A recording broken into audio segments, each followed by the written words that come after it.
क्या प्राचीन भारत में यूएफओस थे? क्या हमारे पूर्वजों ने अविश्वसनीय तकनीक देखी थी जो आसमान में उड़ रही थी? इसका जवाब प्राचीन ग्रंथों में हो सकता है, जो विमान नामक उड़ने वाली मशीनों की कहानियों से भरे हैं। ये कहानियां पीढ़ी दर पीढ़ी चली आ रही हैं, अज्ञात शक्तियों से चलने वाले हवाई रथों की बात करती है। क्या ये विमान एलियन संपर्क का सबूत हो सकते हैं या मानव इतिहास का एक भुला हुआ अध्याय? यह सोचकर ही रूह कांप जाती है। कल्पना कीजिए, हमारे पूर्वजों ने आसमान की ओर देखते हुए अपनी समझ से परे कुछ देखा होगा। देवताओं के रथ के रूप में वर्णित इन उड़ने वाली मशीनों ने सदियों से कल्पनाओं को मोहित किया है। लेकिन क्या ये सिर्फ मिथक हैं या कहानी में कुछ और भी हो सकता है? प्राचीन भारत ऋषियों और विद्वानों की भूमि थी। यहाँ की संस्कृति और परंपराएं ज्ञान और विज्ञान से परिपूर्ण थीं। उनका ज्ञान पवित्र ग्रंथों में संरक्षित विमानों के बारे में रोमांचक सुराग प्रदान करता है। इन ग्रंथों में वर्णित तकनीकें और विज्ञान आज भी हमें चकित कर देती है। सबसे पुराने हिंदू धर्म ग्रंथों में से एक ऋग्वेद स्वर्ग की यात्रा करने वाले आकाशीय रथों की बात करता है। ये रथ, जिन्हें विमान कहा जाता है, आकाश में उड़ान भरते थे और देवताओं के वाहन माने जाते थे। ये वर्णन विस्तार से भरपूर इन रहस्यमयी उड़ने वाली मशीनों की एक विशद तस्वीर पेश करते हैं। इन विमानों की संरचना, उनकी गति और उनके संचालन के तरीके का वर्णन भी मिलता है। रामायण और महाभारत देवताओं और नायकों की महाकाव्य गाथाएं विमानों का भी उल्लेख करती है। इन ग्रंथों में वर्णित घटनाएं और युद्ध विमानों के उपयोग को दर्शाते हैं। उड़ान और यहाँ तक कि हवाई युद्ध में सक्षम इन रथों ने इन प्राचीन कहानियों में महत्वपूर्ण भूमिका निभाई। इन विमानों का उपयोग युद्ध के दौरान दुश्मनों पर आक्रमण करने और रणनीतिक लाभ प्राप्त करने के लिए किया जाता था। ग्रंथ उनकी गति, कुशलता और यहाँ तक कि उनके हथियारों का भी वर्णन करते हैं, जिससे हमें आश्चर्य होता है कि क्या ये केवल साहित्यिक उपकरण थे या वास्तविक तकनीक के विवरण थे। इन विमानों के हथियारों में आग के गोले, धुआं और अन्य विनाशकारी उपकरण शामिल थे, जिससे हमें आश्चर्य होता है कि क्या ये केवल साहित्यिक उपकरण थे या वास्तविक तकनीक के विवरण थे। क्या ये ग्रंथ सिर्फ पौराणिक कथाओं से ज्यादा कुछ हो सकते हैं?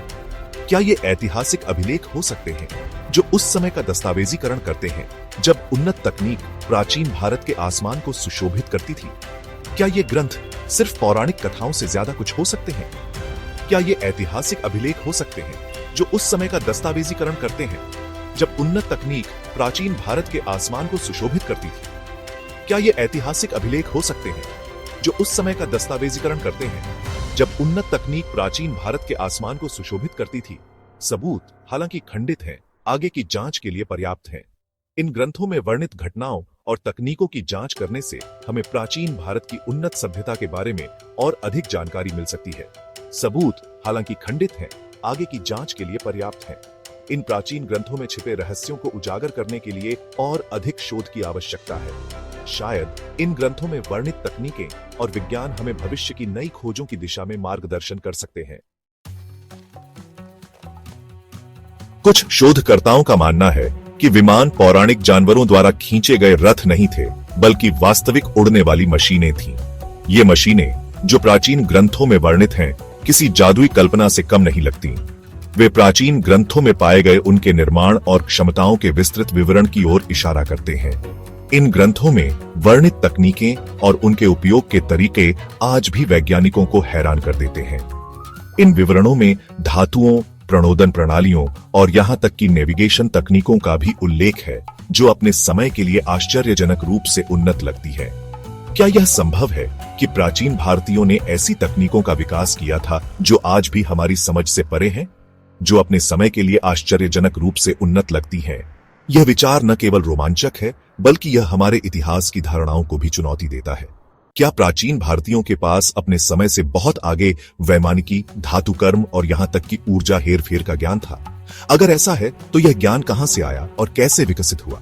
यह विचार असंभव लगता है, फिर भी ग्रंथ बने हुए हैं जो अतीत की हमारी समझ को चुनौती देते हैं। इन ग्रंथों में वर्णित तकनीकों और उनके उपयोग के तरीकों को समझना आज भी एक रहस्य बना हुआ है, जो अतीत की हमारी समझ को चुनौती देते हैं। क्या ये विमान मानवीय सरलता का उत्पाद थे या कुछ और असाधारण? यह प्रश्न आज भी वैज्ञानिकों और इतिहासकारों के बीच बहस का विषय बना हुआ है। क्या ये विमान मानवीय सरलता का उत्पाद थे या कुछ और असाधारण? उन्नत प्राचीन तकनीक की संभावना रोमांचक और परेशान करने वाली दोनों है। अगर यह सच है तो यह हमारे इतिहास को पूरी तरह से बदल सकता है। उन्नत प्राचीन तकनीक की संभावना रोमांचक और परेशान करने वाली दोनों है। अगर यह सच है तो यह इतिहास को फिर से लिख देगा, जैसा कि हम जानते हैं। यह हमारे पूर्वजों की क्षमताओं और उनके ज्ञान के स्तर को एक नई दृष्टि से देखने का अवसर प्रदान करता है। अगर यह सच है तो यह इतिहास को फिर से लिख देगा, जैसा कि हम जानते हैं। इसका मतलब होगा कि हमारे पूर्वजों के पास ऐसा ज्ञान था जिसे हम आज ही फिर से खोज रहे हैं। यह ज्ञान न केवल तकनीकी उन्नति का प्रतीक है, बल्कि यह हमारे इतिहास की गहराई और जटिलता को भी दर्शाता है। इसका मतलब होगा कि हमारे पूर्वजों के पास ऐसा ज्ञान था जिसे हम आज ही फिर से खोज रहे हैं। यह विचार न केवल हमारे इतिहास की समझ को बदलता है, बल्कि यह हमें यह सोचने पर भी मजबूर करता है कि हम अपने अतीत से कितना कुछ सीख सकते हैं और भविष्य में इसका उपयोग कैसे कर सकते हैं। खंड 4 खोए हुए ज्ञान की गूंज। इस उन्नत ज्ञान के स्रोत के बारे में कई सिद्धांत हैं। प्राचीन भारतीय सभ्यता के रहस्यों ने सदियों से विद्वानों और इतिहासकारों को मोहित किया है। कुछ का मानना है कि यह स्वतंत्र विकास का एक उत्पाद था। प्राचीन भारतीय सभ्यता की सरलता का प्रमाण, उनके द्वारा निर्मित संरचनाएं और कला के नमूने इस बात का प्रमाण है कि वे कितने उन्नत थे।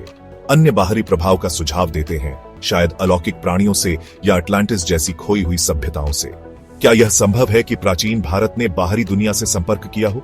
क्या प्राचीन भारत तकनीकी नवाचार का केंद्र हो सकता था, जो समय की रेत में खो गया? उनके द्वारा विकसित की गई तकनीकों और ज्ञान ने उन्हें एक अद्वितीय स्थान दिलाया।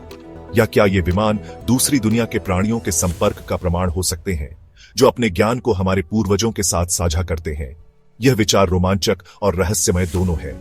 संभावनाएं ब्रह्मांड जितनी ही विशाल हैं। हम केवल कल्पना कर सकते हैं कि उन प्राचीन समयों में क्या हुआ होगा। उत्तर की खोज हमें इस प्राचीन रहस्य के केंद्र में ले जाती है। हर नई खोज हमें अतीत के करीब ले आती है। प्रत्येक सुराग, सबूत का प्रत्येक टुकड़ा उत्तर से ज्यादा सवाल उठाता है। यह एक अंतहीन खोज है जो हमें हमेशा आगे बढ़ने के लिए प्रेरित करती है। लेकिन एक बात निश्चित है, विमानों को समझने की खोज मानवीय जिज्ञासा के सार और ब्रह्मांड में हमारे स्थान की यात्रा है। यह यात्रा हमें न केवल अतीत की गहराइयों में ले जाती है, बल्कि हमारे भविष्य की संभावनाओं को भी उजागर करती है। खंड 5 उड़ान के दर्शन। विमानों के प्राचीन चित्रण अलग अलग हैं, लेकिन कुछ विशेषताएं समान रहती हैं। उन्हें अक्सर जटिल नक्काशी और सजावट के साथ गोलाकार या गुंबद के आकार के रूप में वर्णित किया जाता है। कुछ खातों में उनसे निकलने वाली चमकदार रोशनी का उल्लेख है, जो आज हमारे लिए अज्ञात ऊर्जा के स्रोत का सुझाव देती है। प्राचीन स्क्रॉल, भित्ति चित्रों और यहां तक कि मंदिर की नक्काशी में पाए गए ये चित्रण विमानों की पहेली के लिए दृश्य सुराग प्रदान करते हैं। वे हमारे पूर्वजों की कल्पनाओं की एक झलक पेश करते हैं, जिन्होंने राइट बंधुओं के आसमान में उड़ान भरने से सदियों पहले उड़ान का सपना देखा था। खंड 6 सितारों में एक विरासत। विमानों का रहस्य आज भी हमें आकर्षित और मोहित करता है। यह एक ऐसी कहानी है जो प्राचीन और आधुनिक, वैज्ञानिक और आध्यात्मिक, स्थलीय और अलौकिक को जोड़ती है। यह हमें इस बात पर सवाल उठाने के लिए मजबूर करता है कि हम अपने अतीत के बारे में क्या जानते हैं और अपने भविष्य की संभावनाओं पर पुनर्विचार करने के लिए। शायद विमानों की असली विरासत उनके भौतिक रूप में नहीं है, बल्कि अन्वेषण और नवाचार की भावना में है, जिसका वे प्रतीक हैं। वे हमें याद दिलाते हैं कि ज्ञान की मानवीय प्यास और सितारों तक पहुंचने की हमारी इच्छा कालातीत और सार्वभौमिक है। खंड 7 पहेली बनी रहती है। क्या विमान असली उड़ने वाली मशीनें थीं या सिर्फ कल्पना? क्या वे देवताओं के उपहार थे या खोई हुई मानवीय सरलता का प्रमाण जो अब भी अनसुलझा है? उत्तर रहस्य में डूबे हुए हैं, समय के इतिहास में छिपे हुए हैं, अनदेखे और अनसुने। लेकिन एक बात निश्चित है, विमानों के रहस्यों को उजागर करने की खोज आने वाली पीढ़ियों के लिए हमें आकर्षित और प्रेरित करती रहेगी। सच्चाई हमेशा की तरह वही है हमारे सामने। हमें बस इसे ढूंढना है और समझना है।